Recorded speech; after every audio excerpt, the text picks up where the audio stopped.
বৃহস্পতিবার মালদার কালিয়াচক 1 নম্বর ব্লকের সিলামপুর 1 গ্রাম পঞ্চায়েতের মহলদার পাড়া এলাকায় 3 নম্বর বুথে বিপুল সংখ্যক ভোটারের নাম বাদ পড়াকে কেন্দ্র করে তীব্র উত্তেজনা ছড়ায়। অভিযোগ, ওই বুথে মোট 993 জন ভোটারের মধ্যে 522 জনের নাম আন্ডার অ্যাডজুডিকেশন এ ছিল, যার মধ্যে সাপ্লিমেন্টারি তালিকায় 427 জনের নাম বাদ দেওয়া হয়েছে। এই ঘটনায় আতঙ্কিত ও ক্ষুব্ধ হয়ে এলাকাবাসী কালিয়াচক মোথাবাড়ি রাজ্য সড়ক অবরোধ করে বিক্ষোভ দেখান। ফলে কিছু সময়ের জন্য যানজটের সৃষ্টি হয়। বিক্ষোভকারীদের দাবি, আগে ভোটার তালিকা ঠিক হোক, তারপর ভোট। এলাকার মহিলারা অভিযোগ করেন, প্রয়োজনীয় নথি দেখানোর পরও পরিবারের একাধিক সদস্যের নাম বাদ পড়েছে। কারোর মেয়ের নাম থাকলেও ছেলের নাম নেই, আবার কোথাও বাবার নাম মুছে গেছে বলে অভিযোগ। বিক্ষোভকারীরা জানান, এত সংখ্যক মানুষের নাম যদি তালিকা থেকে বাদ পড়ে তাহলে যাদের নাম আছে তারাও ভোট দেবেন না। প্রয়োজনে ভোট বয়কটের হুঁশিয়ারিও দেন তারা। এলাকাবাসীর একটাই দাবি, ভোটার তালিকা সঠিকভাবে সংশোধন করে সকলের নাম নিশ্চিত করতে হবে, তারপরেই তারা ভোট প্রক্রিয়ায় অংশ নেবে। কালিয়াচক হাই স্কুল থেকে 91 সালে আমি মাধ্যমিক পাস করেছি। সিলামপুর প্রাইমারির ছাত্র আমি। আমার জন্মস্থান এখানে, দাদুর জন্মস্থান এখানে। আমার নাম কি করা হয় এটা? আমি যেটা মনে করছি যে 2002 সালে এসআইআর হয়েছিল, ওই টাইমে তো এই প্রোপাগান্ডা ছড়ানো হয়েছিল না, কিছুই হয়েছিল না। কিন্তু আরেকজন যে বললো পাসপোর্ট দেওয়া আছে, আমারও পাসপোর্ট দেওয়া আছে, আমার ফ্যামিলির পাসপোর্ট দেওয়া আছে, আমার ছেলের পাসপোর্ট দেওয়া আছে।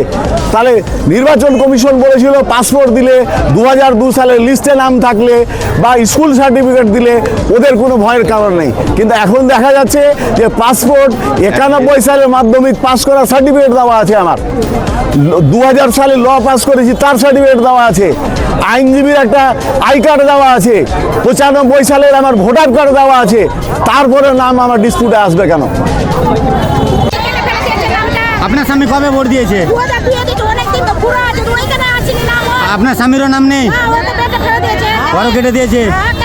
আপনার ছেলের আছে?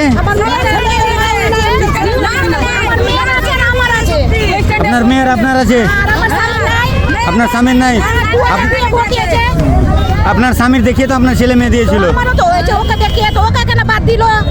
এখন কি করবেন? এখন এখানে নেতা মন্ত্রী এসছে আপনাদের কাছে, কয়েকদিন পরে তো ভোট কাকে দিবেন?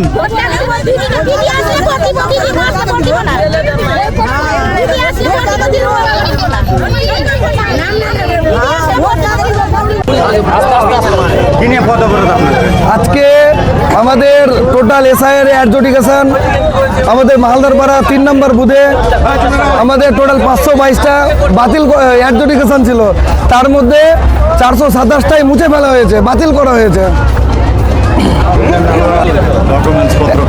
এখন একটাই আমাদের দাবি যে justice Malda court justice Shubhankar Seth যিনি দেখেছেন, তিনি একটা বড় আরএসএস এর দালাল, নাহলে এটা করতে কখনোই পারেন না।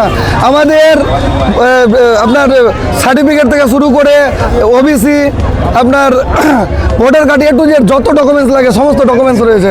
কি জন্য বাদ দেওয়া হয়েছে কিছু জানানো হয়েছে আপনাদের? বাদ দেওয়া হয়েছে কোনো রিজন কারণ দেখাতে পারিনি।